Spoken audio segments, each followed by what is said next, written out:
Oke, sekarang gue pengen sedikit nge-review soal handphone yang satu ini yang udah gue pakai lumayan lama dan gue ajak keluar kota juga. Dan akhirnya gue menemukan beberapa experience lah dalam kepribadian gue yang Kang Coli ini yang menurut gue bisa gue sharing ke lo, dan gue nggak tahu ya ini bermanfaat atau nggak buat lo. Tapi yang jelas di video ini gue pengen pure opini jujur gue aja terhadap handphone yang satu ini cuy. Dan ya kita coba main-main dulu ke websitenya. Di sini ditulis Realme C11, baterai cerdas, seru tanpa batas. Itu ya gua nggak ngurus masalah perkataan itu, tapi yang jelas untuk segi harga 1.599.000. Ya, gua dapat harga segitu cuy, nggak lebih, nggak kurang, nggak kayak yang sebelah kan. Kadang harga segitu gua dapat harga pasarannya tinggi banget. Kalau ini harganya masih ngotak, masih masuk akal. Gue dapat sesuai harga rekomendasinya. Terus di bawahnya ada keterangan masih baterai anjay 5000 mAh. Iya sih, betul sih. Maksudnya kalau kita lihat ala-ala flagship-flagshipan zaman now itu Android rata-rata yang flagshipnya itu 3000 sampai 4000-an sekitar kan. Agak-agak ciut gimana gitu sampai 5000 karena space-nya minim banget.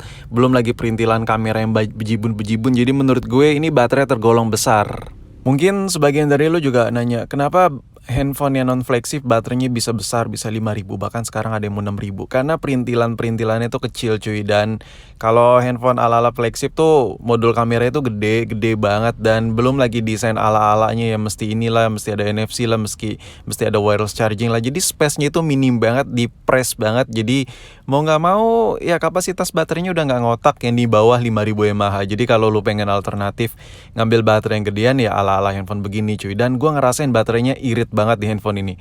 Terus ngomongin soal MediaTek yang Helio G351 ini cuy, gua gak terlalu ngurus ya mau ini handphone RAM 2GB atau yang seri 3GB. Cuman yang gua rasain di handphone ini dengan beberapa aplikasi yang tersedia, yang gua ngerasa banget paling lemotnya itu PUBG. Ya PUBG. Tapi ya overall lo tahu, sadar diri aja lah. Harga segitu lo pengen lanjai di semua beberapa aplikasi gaming ya lau waras. Enggak bercanda. Sorry kalau terlalu ngegas gimana ini skema nih. Tapi yang jelas gue ngerasain ini adalah salah satu Android dengan RAM 2GB tercepat yang pernah gue coba untuk saat ini, untuk seri 2GB ya. Tapi sebenarnya itu nggak semua harus masalah RAM. Cuman ini dari segi spek aja. Terus kalau ngomongin soal perkamera-kameraan, gue ngerasain hasil yang diberikan dengan handphone budget 1,5 juta udah dapat handphone baru. Gue agak sedikit kaget sih dengan hasil kameranya, karena untuk hasil kameranya ini masih bisa diandelin banget cuy. Terus ngomongin soal unboxing, gue juga udah unboxing. Barangkali dari lo yang pengen tahu perintilan dalaman kotaknya apa aja sih yang didapat, mungkin langsung cus aja video unboxingnya, ada langsung di deskripsi di bawah video ini. Gue udah unboxing panjang lebar, dan jangan kaget juga ya kalau gue unboxing banyak banget komentar yang sarkas terhadap gue, yang bilang gue nge-hate bla bla bla, ada something lah, gue nggak peduli. Nggak, yang jelas gue cuma bercanda aja sih, seru-seruan aja sih. Dan ya kalau masalah handphone itu, menurut gue handphone yang lagi gue bicarain ini, gue selama make, kendala yang paling besar di gue adalah, sebenarnya kendala yang paling besar di gue itu nggak ada sih, hampir nggak ada. Gue pakai handphone ini enjoy, enak-enak aja.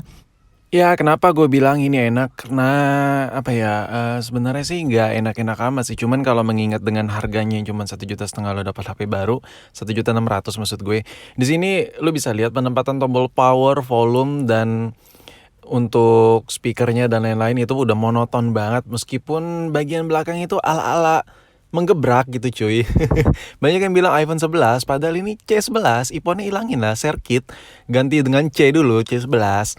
Untuk tombol-tombol volume dan power itu udah monoton banget, udah ala-ala Android pada umumnya. Jadi ketika lo megang handphone ini ya lo gak bakal ngerasain perbedaan yang gimana-gimana, dan lo bakal langsung klop dan langsung pakai kayak biasa aja. Terus untuk bagian bawahnya ini ada beberapa titik-titik speaker dan mikrofon. Untuk mikrofon ini disayangkan sekali karena ketika lo ngerekam video, suara yang dihasilkan itu nggak tajam banget karena mikrofonnya titiknya ya lah, lo bisa lihat tadi dari desain kameranya itu polosan banget. Dan untuk penembakan suara dari hasil perekaman videonya jadi kurang akurat menurut gue ya. Dan untuk Type-C nggak ada di sini, tapi lu nggak boleh marah juga sama nih handphone. Lu beli berapa dan yang lu dapat apa cuy. Dan ngomongin soal segi desain, ini sebenarnya relatif sekali. Gue suka belum tentu lu suka belum tentu gue suka. Yaudah baku hantam aja di lapangan cuy. Kalau dari soal segi desain menurut gue ya bodo amat lo mau suka atau enggak ya. Gue cuman bisa bantu jelasin. Memang dalam paket pembelian si C11 ini Realme nggak ngasih jelly case, soft case ala-ala kayak gitulah, nggak ada. Cuman kalau kita lihat dari segi desain ini kayak ada kayak gradasi, bukan gradasi, kayak halus-halus gitu, garis-garis gitu, pattern halus garis-garis gitulah pokoknya. Dan yang dimana ini kalau ditaruh kayak di tas, di kantong, itu nggak gampang, nggak mudah nimbulin efek lecet-lecet baret halus cuy. Lo bisa lihat sini. Dan untuk kameranya juga ala-ala gitu ya kan, ala-ala square gitu, persegi gitu, ala-ala boba gitu. Tapi overall kalau dari segi desain menurut gue ini ya oke lah, nggak norak-norak amat. Terus dari segi aplikasi, beberapa aplikasi di handphone ini memang gue coba jalanin dan gue coba make dengan ya rutinitas yang sering, kayak misalnya gue gabut gitu, gue mainin game bawaan dari handphone ini yang gak ada sinyal. Gue juga mainin game offline di handphone ini. Yang Subway ini gue coba mainin lancar ya. Memang ini salah satu game ringan juga, tapi jangan sekali-sekali lu main PUBG Mobile di sini. Gue bilangin jangan. Apalagi gue yang versi 2 GB, jangan sekali-sekali. Jangan cuy, jangan, nge-lag parah. Nge-lagnya itu kayak apa ya? Ya yang ada lu bikin emosi sih. Cuman kalau buat game-game lain yang offline yang ada di handphone ini yang sudah terinstall, ya gue nggak nemuin kendala apapun dan gue ya sokin lah, maksudnya lanjai lah, nggak nemuin kayak permasalahan yang terlalu berarti. Ada kayak jeda gap lag kecil ringan, cuman nggak terlalu signifikan banget men. Terus apa sih yang bisa lu andelin dengan handphone RAM 2 GB, 32 GB? Kita nggak usah ngomongin RAM deh. Memori 32 GB itu tandanya di mana lu tuh nggak bisa nginstal aplikasi yang terlalu banyak di handphone ini.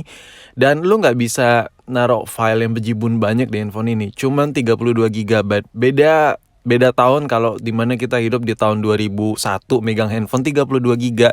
Mungkin data-data di Wikipedia hampir seperempatnya itu udah masuk kali di handphone ini. Cuman sekarang udah zaman kapan cuy?